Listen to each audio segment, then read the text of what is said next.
राम राम जय जय शंकर हर हर शंकर. श्री गुरुभ्यो नमः. वसुदेव सुतं देवं कंस चाणूरमर्दनं देवकी परमानंदं कृष्णं वन्दे जगत्.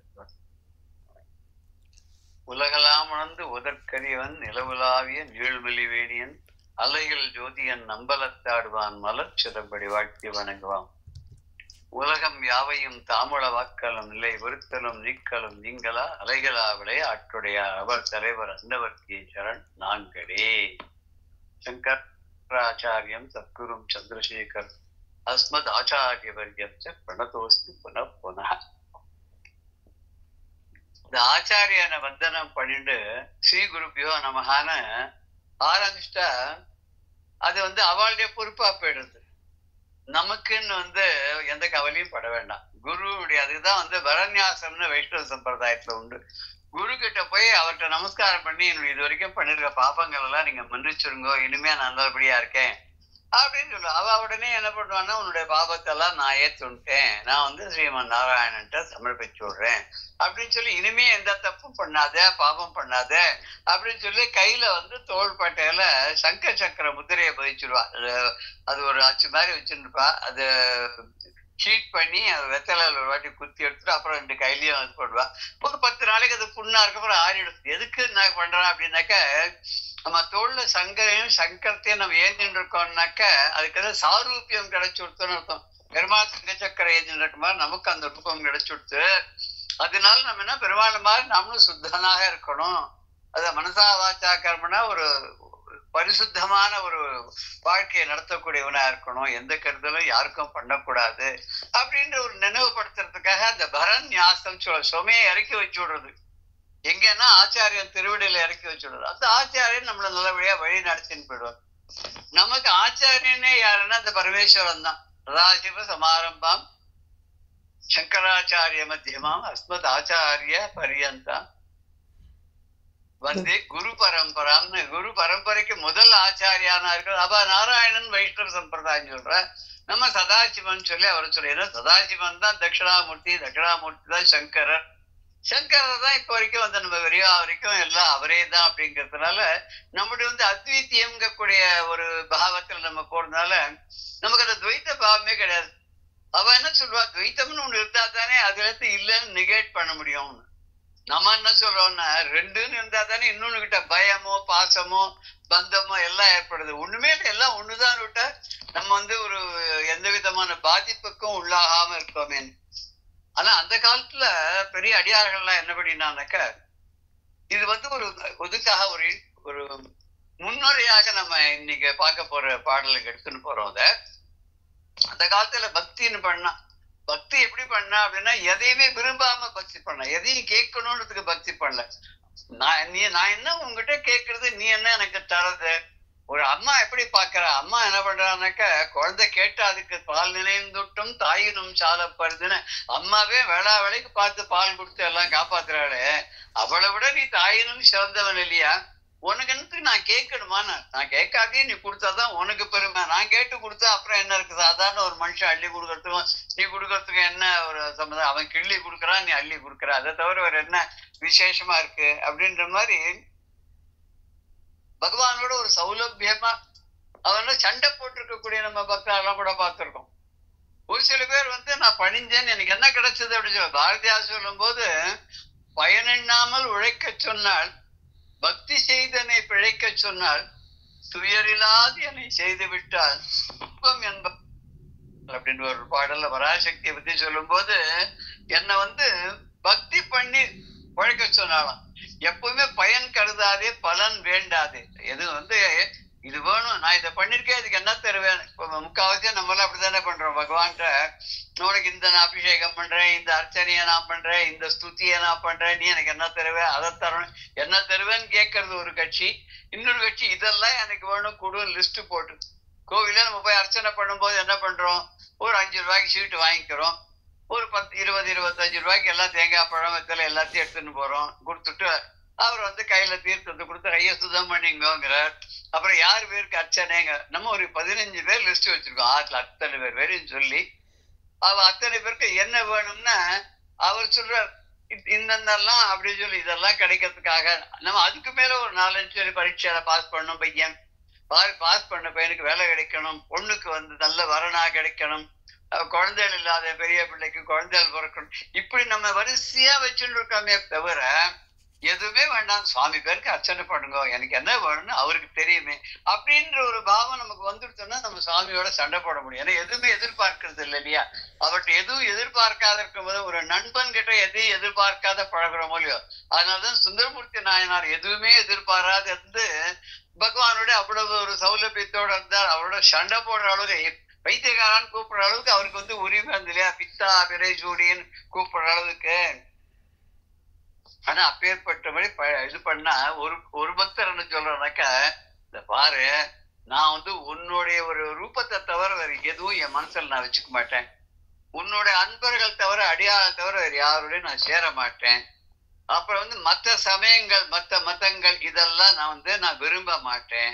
அப்ப இந்த உலகத்துக்கு எல்லாத்துக்கும் உலகத்தையும் படைத்து காக்க அழித்து ஒரு பெரிய எல்லாத்துக்கும் ஒரு சிறந்த ஒப்பற்ற ஒரு தலைமையை வைக்கக்கூடிய உன்னை தவிர வேற நான் யார்கிட்ட போவேன், யார்கிட்டையும் நான் போக மாட்டேன் அப்படின்னு ஒரு இதுல சொல்றார்.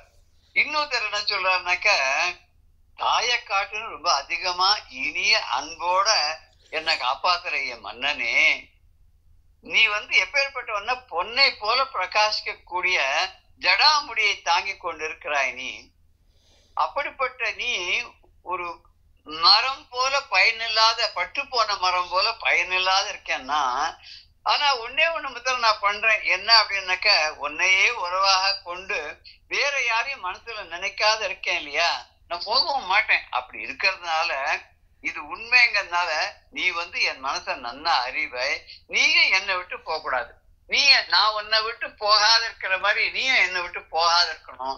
அப்படி நீ என்னை விட்டு போயிட்டேன்னா நான் எங்க போவேன், எனக்கு யாரு கத்தி, என்னை யார் காப்பாத்துவா, இது மாதிரி கேட்கறது அதுவும் ஒரு விதமான பக்தி தான். திருவிளையாட போராட்டத்துல இவர் என்ன சொல்றாருன்னா, இதெல்லாம் ஒண்ணுமே கேட்க வேண்டாம்யா, நான் உனக்கு சுலபமான வழி சொல்றேன் கேளு. இந்த சோமசுந்தர பெருமாளுக்கு போய் இந்த மதுரை பதியில இதெல்லாம் சின்ன சின்ன விஷயம், இதுக்கெல்லாம் ஒரு செலவும் கிடையாது. சும்மா நமசிவாய மந்திரத்தை சொல்றதுக்கே செலவு கிடையாது. அங்க போய் பொத்தாமரை குளத்தை ஸ்நானம் பண்றதுல ஒன்றும் இது கிடையாது. கை நிறைய ஜலத்தை எடுத்துட்டு வந்து ஒரு சின்ன பாத்திரத்துல எடுத்துட்டு வந்து அது பெருமானுக்கு அபிஷேகம் பண்றதுனால எந்த செலவும் கிடையாது. ஒரு சாதாரண பில்வ தளத்தை மரத்துல இருந்து அப்படி கொஞ்சம் ஒரு கிள்ளின்னு வந்து அதை தலையில வச்சா அதை விட அவருக்கு சந்தோஷம் வேற எதுவுமே கிடையாது. அப்பேற்பட்ட ஒரு ரொம்ப எளிமையான ஒரு கடவுள், அந்த கடவுளை அடையிறதுங்கிறது ரொம்ப சுலபம். அந்த கடவுளை அடையறதுக்கு இவ்வளவு சுலபமான வழி இருக்கிறதுக்கு நீங்கெல்லாம் கஷ்டப்பட்டு அங்கெங்கெல்லாம் தெரிஞ்சுட்டு அங்கே இங்கேயும் ஓடிண்டு வீணாக நேரத்தெல்லாம் நீங்க போக்கின்னு இருக்கே, இது எதுக்கு, இது தேவையா அப்படின்னு கேட்கிறார். அதே ஆதிசங்கர பகவத் பாதார் என்ன கேட்கிறாருன்னா, ஏ பரமேஸ்வரா, நீ ஒரு அழகான கைலாச மலையில இருக்க, அந்த மலை எப்படி இருக்க, பொன்னாலையும் ரத்தனத்தாலையும் இழைக்கப்பட்ட மாதிரி இருக்கு. அப்பேற்பட்ட அந்த ஒரு மேடையில நீ ஆடின்னு இருக்க. அங்க உன்னுடைய சிவகணங்களோட நீ தலையை விரித்து கொண்டு அந்த ஒரு காலத்துக்கு ஆடக்கூடிய ஒன்னு, நான் என் தலைக்கு மேல கைய வச்சுட்டு கைகூப்பி, ஏ அம்பிகையோடு கூடியவனே, ஏ இறைவா, ஏ பிரபுவே, நீ எல்லாருக்கும் மேலாக விளங்கக்கூடியவன், நீ மங்களத்தை எல்லாம் தரக்கூடியவன், அப்பேற்பட்ட நீ என்னையும் காப்பாற்ற வேண்டும் அப்படின்னு சொல்லி உன்னோட திருப்பணி கீழே நான் எப்ப இருப்பேன் அப்படின்னு கேட்கிறார். ஆனா அவருடைய திருப்பணி கீழே இருந்தவா ஒருத்தர் உண்டு. அதை நம்ம பெரிய புராணத்தை பார்க்கலாம். காரைக்கால் அம்மையார் உலக வாழ்க்கையை வெறுத்து கிளம்பிட்டா. அவர் தலைகீழ நடந்து போனான், காலால் நடக்க கூடாது. என்ன சேத்திரம் முழுக்க ஒன்னொன்னுலயும் பரமேஸ்வரன் இருக்காருனால தலைகீழ இருந்து கையால நடந்து போனாலாம். உடம்பெல்லாம் வத்தி போய் வெறும் கூடா ஆயிட்டான், எலும்பு கூடுதான் தெரியறதான். அவ போயிட்டே இருக்கச்ச பார்வதி கேட்கிறாளா, யாரு இது வர்றது அப்படின்னு. எனக்கு தாய்ங்கிறார் அவன், என்னோட அம்மாவோ எனக்கு என்ன பார்க்கறதுக்காக வரான். அவ உனக்கே அம்மாவா, உனக்கு யாருமே பெற்றவர்களே கிடையாதுன்னு சொல்வாளே, உனக்கு எப்படி அம்மான்னு. இவதான் எனக்கு அம்மா, எனக்கு நானா ஏற்றுக்கொண்ட தாய் என்ன அவ மகனா பாக்குறா, இந்த வரா பாரு சொல்லி ஏத்துனா அவ போய் என்ன பண்ணான்னா பரமேஸ்வருடைய காலடியிலே இருந்துட்டாலாம், பர்மனண்டா அங்கேயே இருந்துட்டா அப்படின்னு சொல்ல. அததான் ஆதிசங்கர பகவத் பாதாலும் கேட்கிறார். எனக்கு எப்ப அந்த மாதிரி ஒரு நிலைமையை நீ தரப்போற, உன் காலத்துக்கே இருக்கக்கூடிய அந்த பெரிய பாக்கியத்தை நீ எப்போது எனக்கு தரப்போகிறாய், என்ன எப்ப தருவார் அப்படின்னா, அவனை போய் ஒரு உள்ளங்கை அளவு ஒரு தீர்த்தத்தால அபிஷேகம் பண்ணாலும் போலும், மற்ற எல்லா ஸ்தலங்களையும் சிவ கஷேத்திரங்கள்லயும் அந்த பகவான ஆகமங்கள் எப்படி கூறியிருக்கோ எப்படி சொல்லியிருக்கோ அப்படிப்பட்ட ஒரு சோடசோபச்சாரங்களோட சேர்த்து அந்த சிவந்த பொன்மணி கலசத்துல அழகான வாசனை மிகுந்த நீரை எடுத்துக்கொண்டு போய் அவனுக்கு அபிஷேகம் பண்ணா ரொம்ப சுலமா சந்தோஷம் ஆயிடுவார், நம்ம நினைச்சதெல்லாம் தருவார். அந்த சோமசுந்தர கடவுளுக்கு இன்னும் கூட உனக்கு வசதி இருந்ததுன்னு நீ என்ன பண்ணலாம்னா, பஞ்சாமிர்தம், பஞ்சகவியம், அப்புறம் தேன், அப்புறம் பழுத்த பழங்கள் சாரோடு கூடிய மாதுளம்பழம், ஆரஞ்சு, கமல ஆரஞ்சு பழம், இது மாதிரி அதெல்லாம் அந்த அபிஷேகம். அப்புறம் இளநீரால் அபிஷேகம், சந்தனத்தால உடம்பு முழுக்க அப்பறது, அப்படியே அந்த சிவலிங்கத்தை முழுக்க சந்தன காப்பு பண்றது. இப்படி பண்ணா தேவர்களுக்கு கூட கிடைக்காத அந்த பரமேஸ்வரன் ரொம்ப குளிர்ந்து மனம் குளிர்ந்து நமக்கு என்ன வேணாலும் கொடுப்பான். அவனை விதிப்படி பூஜை செய்தோன்னா அந்த பெருமானானவன் என்ன பண்றான்னு நம்முடைய கஷ்டங்களை எல்லாம் தீர்த்து கருமையான தீவினைகள் எல்லாம் ஒழித்து நமக்கு அறம்பொருள் இன்பம் வீடு என்றக்கூடிய 4 விதமான புருஷார்த்தங்களையும் அள்ளி கொடுப்பான் அப்படின்றத நம்ம பார்த்தோம். 5 அமுதம்ங்கிறது பஞ்சாமிர்தம், பஞ்ச அமிர்தம், அமிர்தம்ங்கிறது அமுதம் தமிழ்ல, பஞ்ச அமிர்தம், பஞ்சாமிர்தம், 5 அமுதம். இந்த பஞ்சாமிர்தத்துக்கு இணையா 4 அமிர்தத்தை அவர் பாட்டுல சொல்லுவான். அது பிள்ளையார பார்த்து, அது சின்ன குழந்தையானும், அதனால அதுகிட்ட போய் உனக்கு 4 தரேன், நீ எனக்கு 3 தான்பா. உடனே அது என்ன நினைச்சுக்கோ, நமக்கு தானே லாபம், 4 கொடுக்குறா, நம்மகிட்ட 3 தானே கேட்கறாவ அப்படின்னு. இதை ஆரம்பிச்சு வச்சதே அந்த அம்மா தான் நினைக்கிறேன். நான் உனக்கு தந்தா நீ எனக்கு என்ன தரேன்றத அந்த ஔவையார் அம்மா தான் இதை ஆரம்பிச்சு வச்சாலோ எனக்கு சில சமயம் தோணும். பாலும் தெளித்தேனும் பாகும் பருப்பும், இந்த 4 கலந்தா என்ன ஆகும், அதுக்கு பேர் பாயசம் பேரு. பாயசம்னா ஒண்ணுதானே. அந்த பாயசத்தை வச்சுட்டு நைவேத்தியம் பண்ணிட்டு நீ எனக்கு சங்கத்தமிழ் 3ம் இயல் இசை நாடகம் சொல்லக்கூடிய 3 தமிழையும் நீ எனக்கு கொடு, நான் 4 தரேன், நீ 3 தா அப்படின்ற மாதிரி பண்ணிட்டு போயிட்டாலே. இங்க பஞ்சாமிர்தம், ஆண் உதவு 5, ஆண்னாக்க பசு, அது பசு கொடுக்கக்கூடிய 5 பொருள்கள்.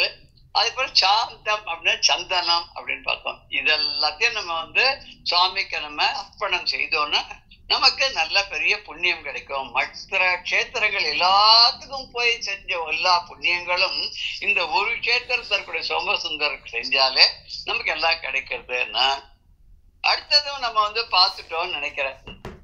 நல்ல வகை முகல் நீர் 8 உள்ளும் படித்த விரை நன்னீராட்ட வல்லவர் 100,000 மேத மக பயன் பெறுவர்.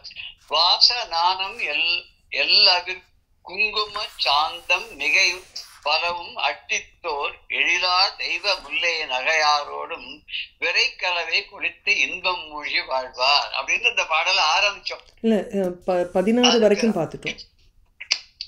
அது வரைக்கும் பார்த்துட்டோம். 15 வரைக்கும் பார்த்தோம் இல்லையா? இதுல நல்ல ஒரு ஆமா, இப்ப 16 தான் பார்க்கணும். இதுல 16 வகையான உபச்சாரங்களையும் யாருக்கு செய்ய முடியுமோ, நல்ல வாசனை மிகுந்த அபிஷேக நீரால யாரு அபிஷேகம் பண்ண முடியுமோ அவ 100,000 அஸ்வமேத யாகம் பண்ண பயனை பெறுவார்கள் அப்படின்னு சொல்லி அதுல நம்ம பார்த்தோம் இல்லையா? நல்ல ஒரு சொர்க்கலோக வாசமானது கிடைக்கும் அப்படிங்கறத நம்ம பார்த்தோம். 316 பார்த்தாச்சா? ஆமா. இந்த 316ல என்ன சொன்னார்னாக்க, நல்ல ஒரு புஷ்பத்தை திருவாலவாயன் சொல்லக்கூடிய சோமசுந்தர கடவுளுடைய திருமுடி மேல வச்சோன்னு நம்ம எத்தனையோ ஸ்தலங்களுக்கு விரும்பி போய் அங்க இருக்கக்கூடிய சிவலிங்கங்களுக்கெல்லாம் 100 பொன்மலர்களை கொண்டு வழிபட்டா என்ன பயன் கிடைக்குமோ அந்த பயன் கிடைச்சோடுது அப்படின்னு. இப்படி புனிதமான பேரின்பத்தை தரக்கூடிய அந்த மூர்த்திக்கு இந்த தூபக்கால், அந்த சாம்பிராணி குங்கிலியம் சொல்றாரு, அது போடுறது தூபக்கால், அதை ஒண்ணு அவருக்கு கொடுத்தோன்னு சொன்னானே, மனசு வாக்கு காயம் அதனால செய்த 1000 கோடிக்கணக்கான குற்றங்களையும் பாவங்களையும் கூட அந்த வேத முதல்வரான சோமசுந்தர பெருமானானவர் அதையெல்லாம் அழித்து விடுவார். நம்மளை பரிசுத்தனமாக பாவமற்றவனாக, பாவ புண்ணியங்களே இல்லாதவதானே நம்ம பகவானுடைய திருவடிக்கு போக முடியும். நிறைய பாவம் பண்ணா நரகம், நிறைய புண்ணியம் பண்ணா சொர்க்கம், ரெண்டும் கலந்து பண்ணா இதே பூலோகத்தை திருப்பி வரணும் அப்படின்றது தானே உலகம் ஒத்துக்கொண்ட ஒரு நியத்தி இல்லையா? இது எல்லாத்திலிருந்து நம்மளை விடுதலை கொடுத்து அவர் என்ன பண்ணுவார்? நேர முக்தியை தருவார்னு இதுல இருந்து நமக்கு விடுதலை தருவார். தன்னுடைய திருவடியின் கீழே கரைக்கால் அம்மையாரை எரித்து கொண்ட மாதிரி, சுந்தரமூர்த்தி நாயனாரை வைத்த மாதிரி, சேரமான் பெருமானை ஔவையாரை வச்சு கொண்ட மாதிரி நம்மளையும் கொண்டு போய் அவகிடையே வச்சுப்பார். அங்க போயிட்டோம்னா அப்புறம் எங்கேயும் திருப்பி வர வேண்டாம். எது ஃபைனல் டெஸ்டினேஷனோ அதுக்கு போயிட்டோம்னா அதுக்கப்புறம் புனராவர்த்திங்கிறது கிடையவே கிடையாது. அததான் இந்த பாட்டுல ஒரு நயந்தன விரும்பி, இந்த போகம் அப்படின்னு சொல்ற போகம்னா ஒரு சந்தோஷமான இன்பமான ஒரு அளவிட முடியாத ஒரு இன்பத்துக்கு போகம் அப்படின்னு சொல்றது. தூபம் அப்படின்னு சொன்னா அழகான புகை, தூபம் போடுறதுன்னு சொல்ல, சுவாமிக்கு தூபம் போடுறது. சாதாரணமா தமிழ் வார்த்தையில தூபம் போடுறதுன்னா தப்பா யூஸ் பண்றா இல்லையா? அதாவது யாரோ ஒருத்தருக்கு ஏற்கனவே நம்மளை கண்டா கடுப்பா இருக்கு, அவ கிட்ட போய் ஒருத்தர் கூட கொஞ்சம் சொல்லி கொடுத்த நம்மளை பத்தி ஏத்தி விட்டான்னு பாரு, காலங்காத்தால வேலை வெட்டி இல்லாத தூபம் போடுறான் அப்படின்பா. நல்ல நல்ல வார்த்தைகள் எல்லாம் கூட தவறான வழக்குக்கு எப்படி வந்ததுன்னே தெரியல. தூபம் போடுறது அப்படிங்கிறது இன்னும் நிறைய இருக்கு. அதாவது இது இங்கிலீஷ்ல ஒரு வார்த்தை ஒன்று தெரியுமா இருக்கு இந்த மாதிரி தவறா யூஸ் பண்றதுக்கு? மிஸ்நாமர் சொல்றா இல்லையா? கரெக்ட் தானே? மிஸ்நாமர்னா அதோட ஒரிஜினல் அர்த்தம் வேற, ஆனா அது வேற மாதிரி யூஸ் பண்ற. அசால்ட் அப்படின்னு ஒரு வார்த்தை. அசால்ட்னா தாக்குறதுன்னு அர்த்தம்.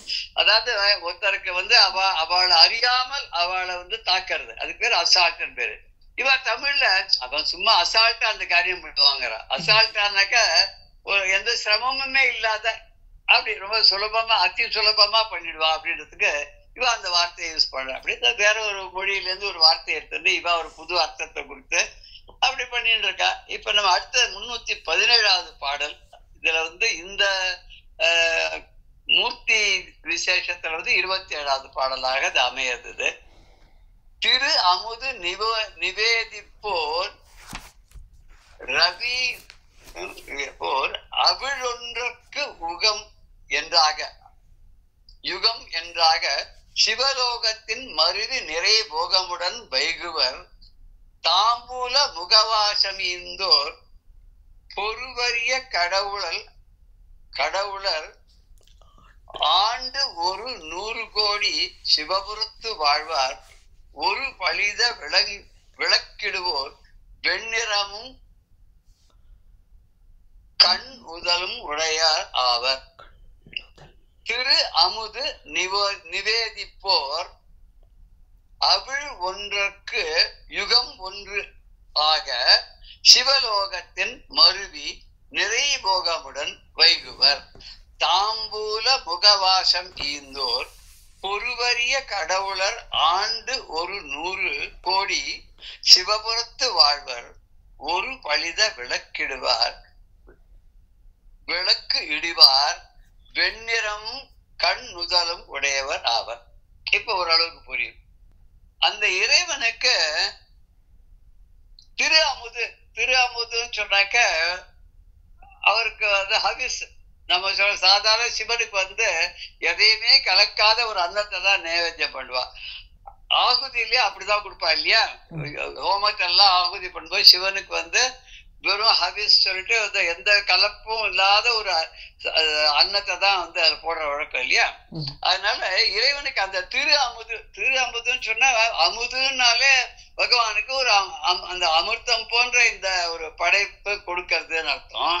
திருன்னா அது ஒரு அழகான, ஒரு புனிதமான அப்படின்றது.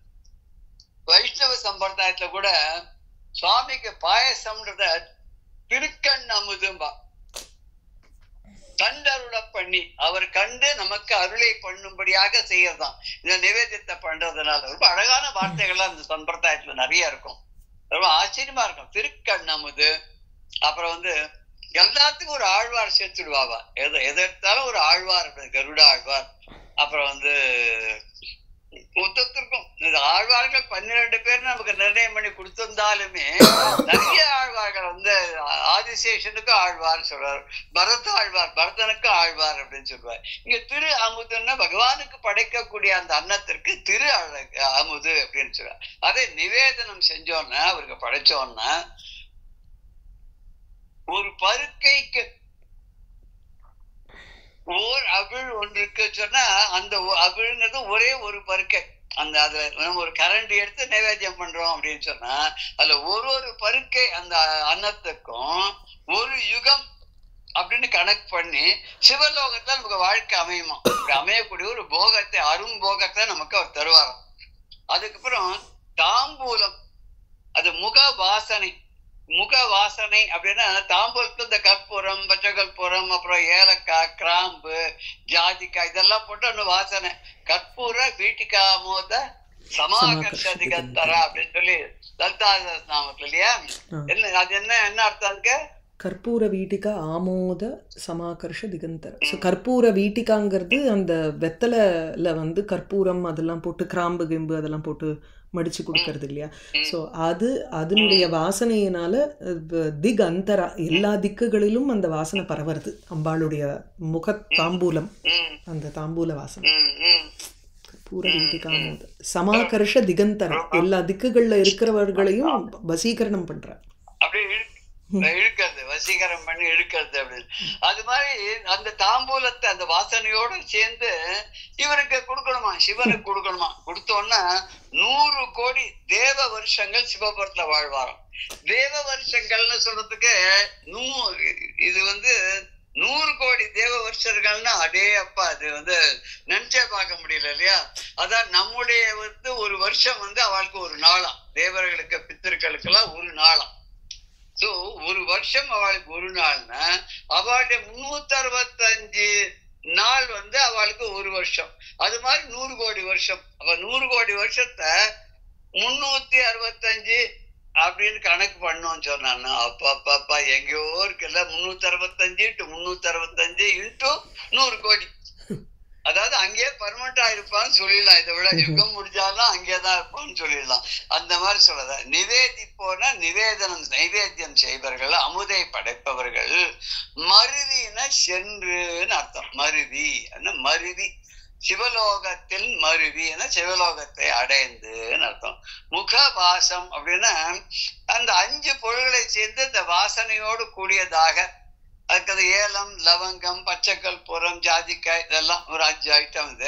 இதெல்லாம் கொடுத்தா கடவுளர் ஆண்டுனா தேவர்கள் உடைய ஆண்டு அப்படின்னு சொல்லக்கூடியது. அப்படியாக அப்படி வாழ்வார்கள்.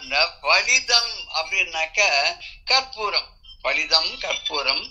அப்புறம் வந்து வெண்ணிறமும் கண்ணுதலும் அப்படின்னு சொல்றது. வெண்ணிறம்னா வெண்மையான நிறம்.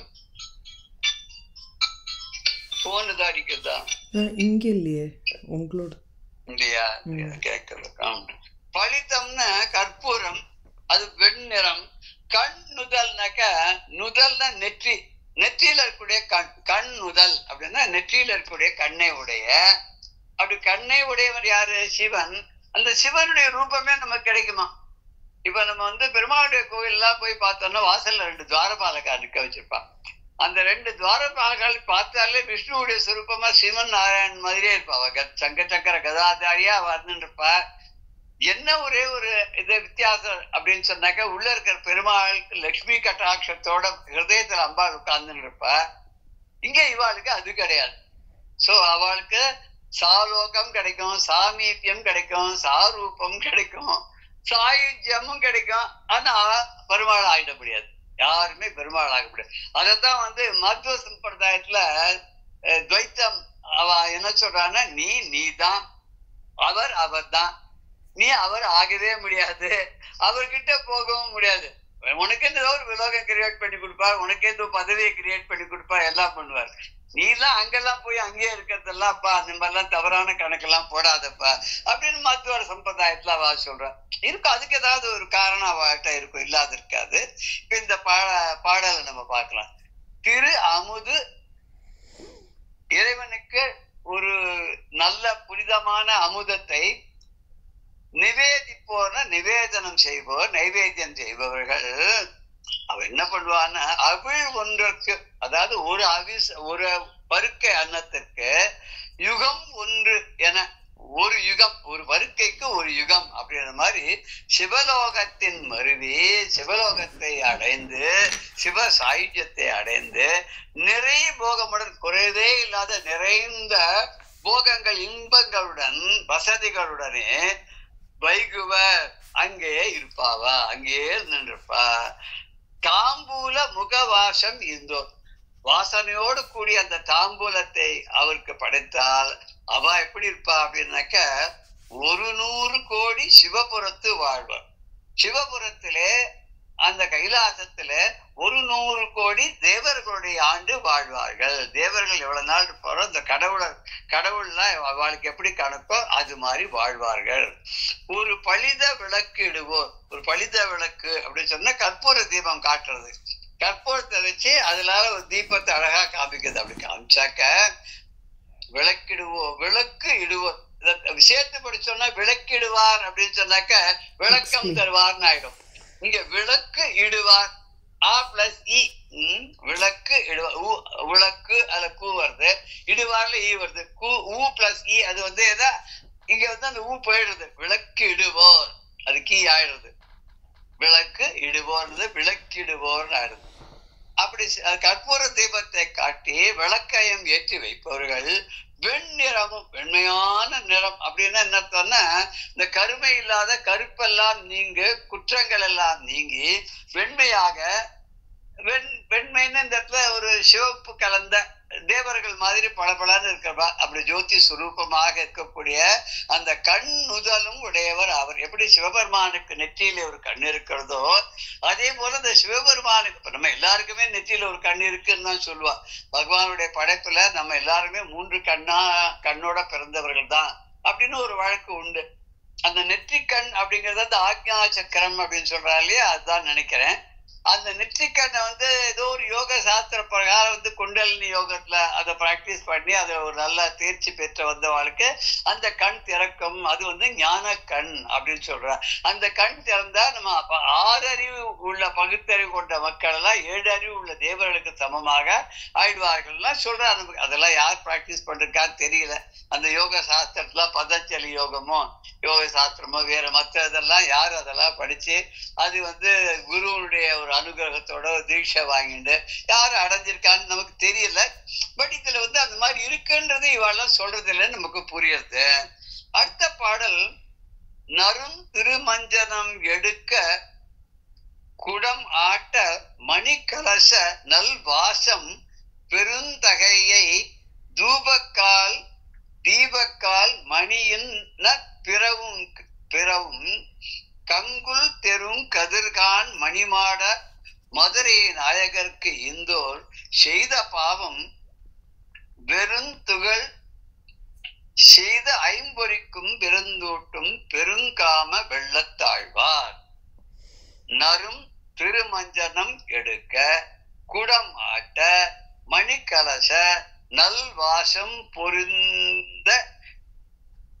பொருந்தகைய தீபக்கால் மணியின்ன பிறவும் கங்குல் தெரும் கதிர்கான் மணி மாட மதுரை நாயகருக்கு இந்தோர் செய்த பாவம் பெருந்துகள் செய்து ஐம்பொறிக்கும் பெருந்தோட்டும் பெருங்காம வெள்ளத்தாழ்வார். ஐம்பொறிக்கும் பெருந்தோட்டும் பெருங்காம வெள்ளத்தாழ்வார். அந்த பாடல்ல அவர் கொடுக்கக்கூடிய பலன் என்ன, பலன் சுத்தி அங்க சொல்றார். ரொம்ப வாசனையோடு கூடிய நறுமணம் மிக்க அந்த அபிஷேகத்தை எல்லாம் செஞ்சோன்னா அதை எடுக்கிறதுக்கு அதுக்கு ஒரு நல்ல குடம், அந்த குடமும் பார்க்கறதுக்கு தங்க குடம், இந்த வெள்ளி குடம் படபடபடான்னு அந்த மாதிரி ஒரு குடம் எடுத்து அதுல அந்த குடத்துல என்ன இருக்கு, அபிஷேக ரத்ன கலசம். அது வந்து அபிஷேகத்துக்கு உந்ததான ரத்தனங்கள்லாம் பதிக்கப்பட்ட அந்த பொன் கலசமாக ஆகுது.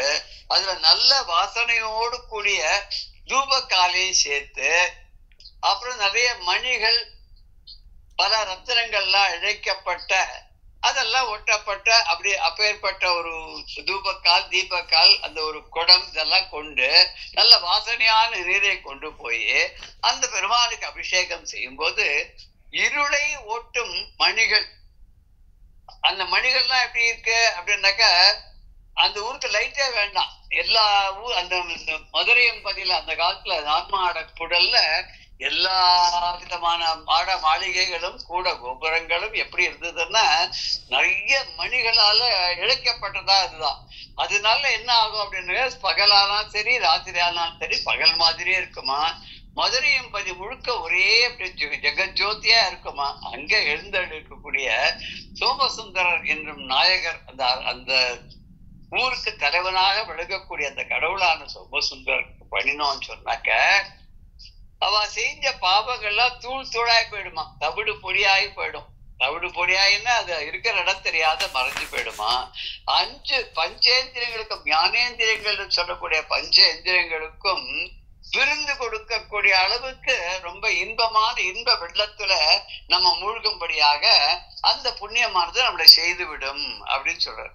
அந்த பெருமானுக்கு இப்படிப்பட்ட ஒரு படைப்பை செஞ்சோம்னா தூபக்கால் தீபக்கால் ரத்தனங்கள் இழைத்த தங்க குடத்துல நல்ல வாசனை மிகுந்த நீரை எல்லாம் கொண்டு வந்து படைச்சோம்னு சொன்னாக்க எப்படி அந்த மதுரையின் பதியானது இந்த ரத்தனங்கள் இழைக்கப்பட்ட மாட மாளிகைகளாலும் கூட கோபுரங்களாலும் தேஜோமயமாக இருந்ததோ அந்த மாதிரி அந்த சோமசுந்தர கடவுள் அங்கே வீட்டிருக்கக்கூடிய சோமசுந்தர கடவுள் நமக்கு நம்முடைய கஷ்டங்களை எல்லாம் போக்கி நம்முடைய பாபங்களை எல்லாம் தீர்த்து நமக்கு 5 இந்திரியங்களுக்கும் கிடைக்கக்கூடிய கண் மெய்வாய் கண் மூக்கு செவி இந்த 5ஆலையும் நாம் அடையக்கூடிய அத்தனை இன்பங்களையும் ஒருங்கே நமக்கு கொடுத்து நம்மளை வந்து ரொம்ப சந்தோஷப்படுத்தும் அப்படின்னு இந்த பாடல்ல சொல்றது.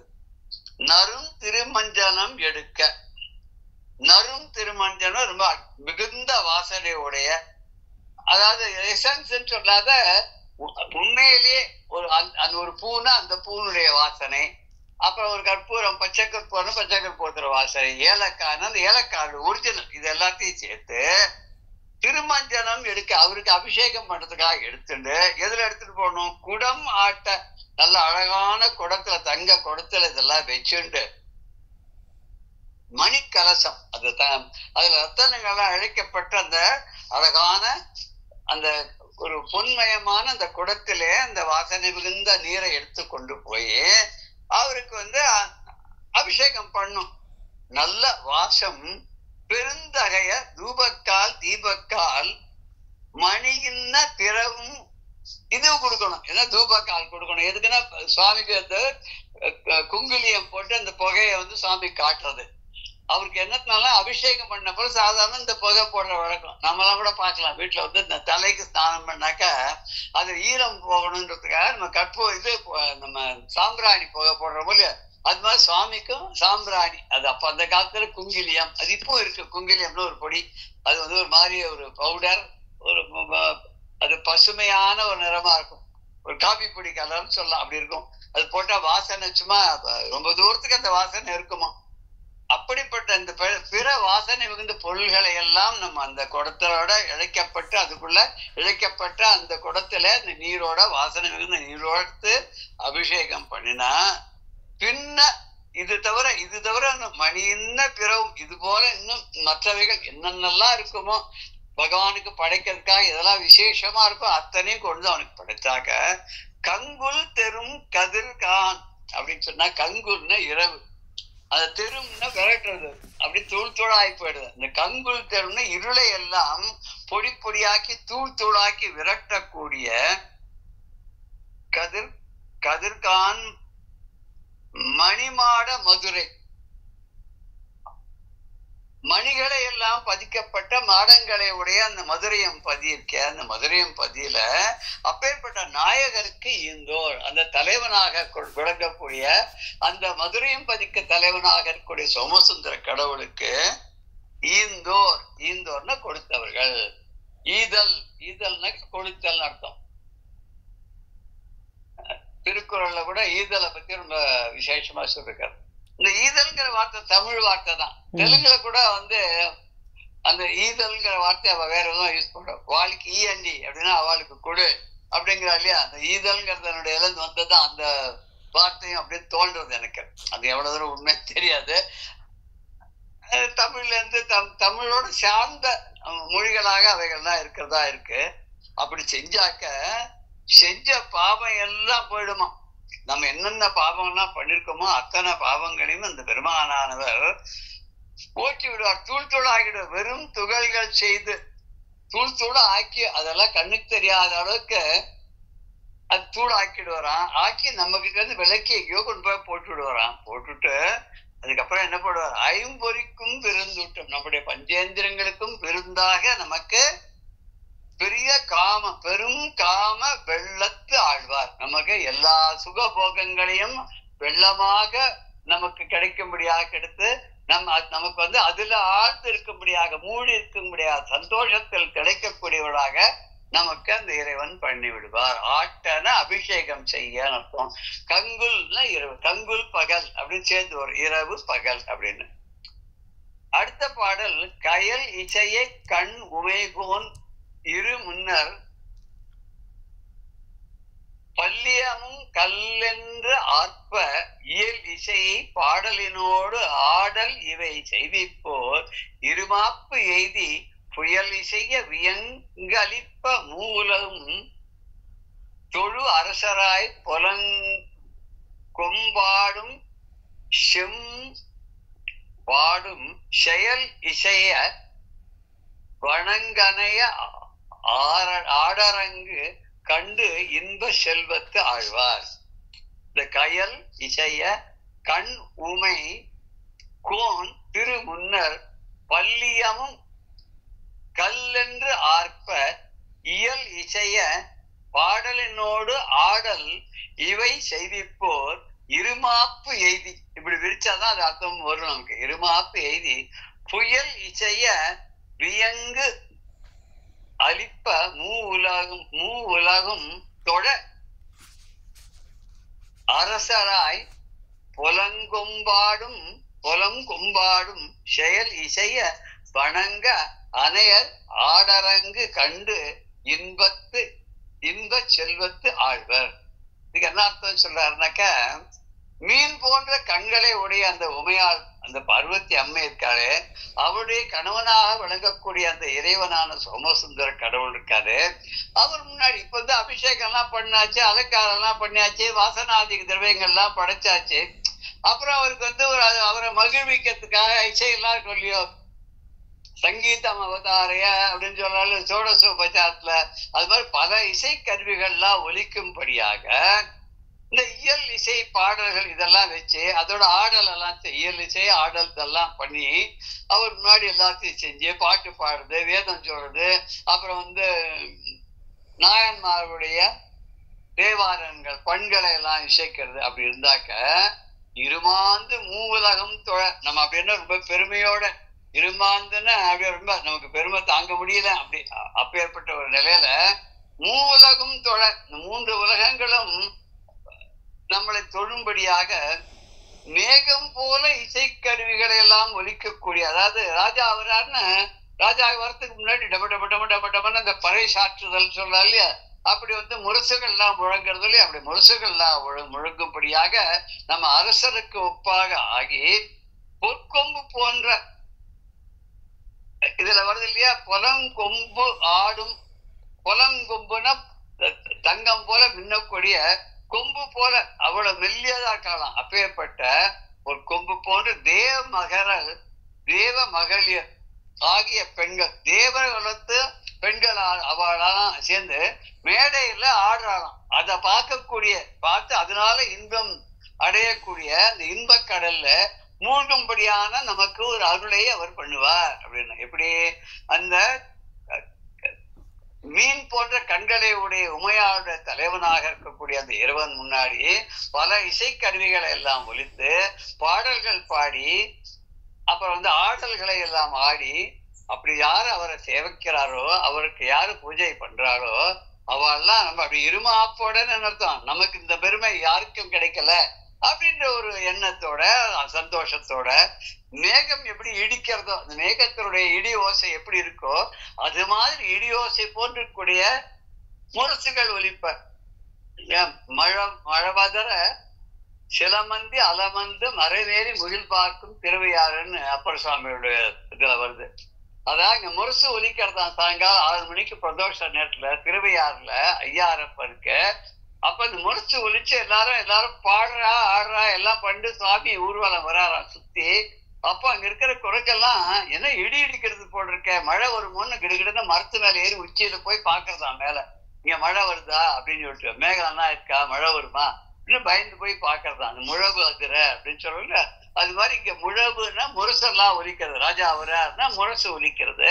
அப்படி முரசு ஒலிக்கும்படியாக அரசராகி மற்ற அரசர்கள் எல்லாம் கூட இவர் காலில் வந்து விழும்படியான ஒரு பெரிய சக்கரவர்த்தியுடைய பதவி கிடைச்சு, பொன்னாலாகிய கம்பு போல இருக்கக்கூடிய தேவ மகள் அவள மெல்லியவர்கள், மென்மையானவர்கள், அழகுடையவர்கள், அவர்கள் ஒளி பொருந்தியவர்கள். அப்பேற்பட்டவர்களே அந்த பெண்கள்லாம் ஆடக்கூடிய மேடை எது? அது வந்து சொர்க்கலோகத்திற்குரிய மேடை. அறம்பெயர் ஆடவும் பாடவும் அப்படின்னு ஒரு இடத்துல சொல்லுவார் அபிராமி பட்டர். தமனிய காவில் தங்குவரேன் அம்பாளை ஸ்தோத்திரம் பண்ணி அவருடைய பக்தனை ஆயிட்டான்னு சொன்னா தேவர் உலகத்துக்கே போய் அங்க எல்லாம் அறம்பெயர் ஆடவும் பாடவும் அவெல்லாம் ஆடி பாடி இருக்கக்கூடிய அந்த ஒரு சந்தோஷத்துல திளைக்கிறதுக்கு நமக்கும் அந்த பாக்கியம் கிடைக்கும் அப்படின்னு சொல்ற இந்த தேவ மகளிர்கள் எல்லாரும் அங்க மேடையில் ஆடுறாளாம். அந்த ஆடலையும் பாடலையும் கண்டு ரசிக்கக்கூடிய பாக்கியமாக அந்த அமர உலகத்தில் சென்று வாழக்கூடிய அந்த பிராப்தியையும் நமக்கெல்லாம் கொடுக்கும். கயல் இசையன்னாக்க கண்கள் மீன் போன்ற கண்கள் இங்கும் அங்கும் ஓடுறது. சலன் மீனாபலோச்சனா நம்ம இடத்துல இல்லையா, தாஸ்நாமத்துல வருது. மீன் போன்ற கண்கள் இங்கேயும் அங்கேயும் ஓடுறது இல்லையா, அப்படி அது போல ஏன் மீனாட்சியோட கண் அங்கேயும் இங்கேயும் ஓடுறதுன்றதுக்கு ஒரு கவி சொன்னார். மீன் என்ன பண்ணுமான்னா அப்படி போயிட்டே இருக்குமா, அதுல குச்சுகள்லாம் 2 பக்கமும் போயிட்டே இருக்குமா, அதுக்குள்ள பசின்னு அதுக்கு தெரிஞ்ச உடனே இது 2 பக்கமும் பார்க்குமா கண்ணால. அப்படி கண்ணால மீன் பார்த்த உடனே இந்த அதோட குழந்தைகளுக்கு எல்லாம் வயிறு ரொம்பி போயிடுமா. அப்படி குழந்தைகளுடைய பசி என்னன்னு தெரிஞ்சுட்டு தன்னுடைய கண் பார்வையினாலேயே பசியை தீர்க்கிட்டுருவாளாம்.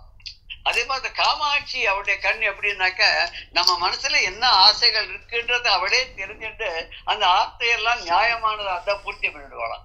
விசாலாட்சி என்ன பண்ணுவோம்னா விசாலமான கண்கள், அவ கண்ல இருந்து எதுவுமே தப்ப முடியாதான். அவளோட விசாலமான கண்களை உடைய அவளுடைய பார்வையில இருந்து தப்பாத நாம வந்து எப்படின்னாக்கா இப்படி இந்த ஆமை மாதிரி, ஆமை வந்து தன்னோட குழந்தைகளை நினைச்சுக்குமா மனசுல. அம்பாள் வந்து பாக்குற இந்த மீன்கள் வந்து பாக்குறது அது மீனலோச்சனி பாக்குறான்னா, விசாலாட்சி பாக்குறான்னா, இந்த காமாட்சி எப்படின்னா மனசுல நம்ம என்ன நினைக்கிறோமோ அது அவ மனசுக்கு தெரிஞ்சிடும். தெரிஞ்ச உடனே அவதான் அந்த காமத்தை ஏதாவது நம்முடைய ஆசைகளை எல்லாம் விருப்பத்தை எல்லாம் நிறைவேற்றனாலே அவருக்கு காமாட்சியின் பேர் இல்லையா. இந்த ஆமை எப்படின்னாக்க தன்னுடைய ஆமை வந்து குட்டி போட்டு பால் கொடுக்கும்னு சொல்லுவா. அந்த குழந்தைங்க பசின்னு எங்க இருக்கோ தேடின்னு போய் அந்த குழந்தைகளுக்கு பால் கொடுத்துட்டு அப்படி மனசுல நினைச்ச உடனே அதோட குழந்தைகளுக்கு எல்லாம் வயிறு ரொம்பி போயிடும் அப்படின்னு சொல்லுவா. அது மாதிரி இந்த மீன் போன்ற கண்களை உடைய அந்த பார்வதி தேவியுடைய கணவனானவன் அவர் முன்னாடி என்ன பண்ணும், பல்லியமும் கல்லென்று ஆர்ப்ப எல்லா விதமான வாத்தியங்களையும் இசைகளையும் அவர் முன்னாடி நம்ம காமிச்சோம்னு சொன்ன இயல் இசை பாடலினோடு பாடல் இவை இயல் இசை அப்படின்னாக்க நாடகத்தமிழ், அப்புறம் வந்து பொயட்ரி, அதுக்கப்புறம் வந்து சங்கீதம். இந்த 3 விதமான தமிழ்ல இருக்கு, 3 வகை இருக்கு. அப்படி 3 ஆளையும் அந்த பகவானுக்கு நம்ம வந்து சேவித்தோமானால் பாடல் இவைகளால செய்விப்போம் இதெல்லாம் செஞ்சோம்னு சொன்னா அப்புறம் சேவித்தோம்னா இருமா பேதி அப்படி ஒரு பெருமையோட நம்ம வந்து என்ன பண்ணா காலர் தூக்கி விட்டுக்கிறதா இல்லையா.